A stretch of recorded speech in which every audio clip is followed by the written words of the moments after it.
Hello, मैं research journalist Gaurav Sharma आज आपको आपकी अंडरस्टैंडिंग के लिए एक स्टॉक बताकर चलूँगा जिसे आप अपनी वॉच लिस्ट के अंदर ऐड कर सकते हैं और आने वाले वक़्त में अपने इन्वेस्टमेंट एडवाइज़र से सलाह-मशवरा करने के बाद मार्केट में अगर निवेश करना चाहें, तो आप इसे इकट्ठा कर सकते हैं। दोस्तों, इस कंपनी की जो मार्केट कैप है, वो 40,391 करोड़ के आसपास ही है। दोस्तों, इस स्टॉक के पीछे की जो फंडामेंटल्स हैं, उसमें अगर आप इसे देखेंगे, तो हाइड्रो इलेक्ट्रिक जनरेशन वाली ये एक ऐसी कंपनी है, जो मिनी रत्ना में आती है और इसके और भी बिज़नेसेस हैं, जिसके अंदर project management, construction, contracts, consultancy, assignment services या पावर की ट्रेडिंग करना।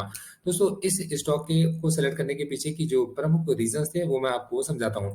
दोस्तों, किसी भी इंडस्ट्री की प्राइस अर्निंग का मतलब होता है कि उस इंडस्ट्री की कंपनियों में अगर आप अपनी भागीदारी बनाना चाहते हैं, तो ₹1 की अर्निंग के पीछे आप मार्केट में कितना रुपया खर्च करने को तैयार हो।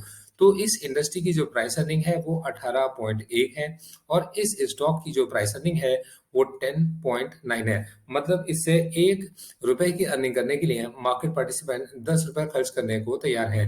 इस स्टॉक की अर्निंग पर शेयर मतलब हर शेयर से इसकी जो अर्निंग है, वो ₹3.70 है। ये स्टॉक की अर्निंग पिछले साल की अर्निंग ₹3.51 से बड़ी है।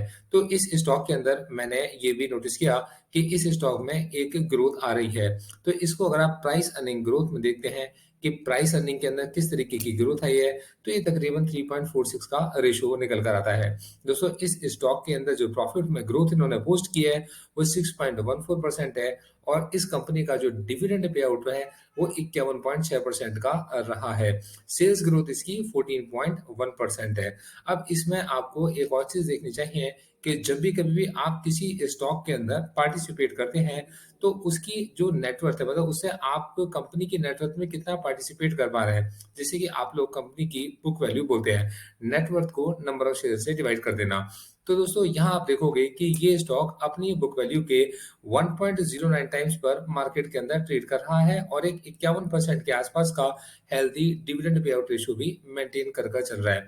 मैं अगर आपसे इस स्टॉक के हाई और लो मतलब एक ईयरली रेंज के बारे में बात करके चलूँ, तो ये ₹28.2 से 46.9 की 1 साल की ट्रेडिंग रेंज के बीच में ट्रेड कर रहा है और इस स्टॉक की जो बुक वैल्यू है, वो 36.8 है।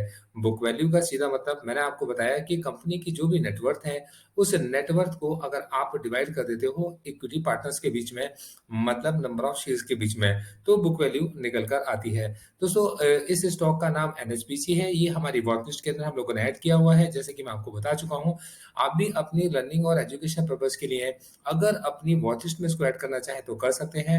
मार्केट में किसी भी निवेश से पहले आपको अपने इन्वेस्टमेंट एडवाइज़र से सलाह-मशवरा करना चाहिए। मैं एक सेबी रजिस्टर्ड रिसर्च एनालिस्ट हूँ और मैं अपॉर्च्युनिटीज़ ढूँढकर आने वाले वक़्त में हमेशा बताता ही रहता हूँ। Thank you so much, all the best.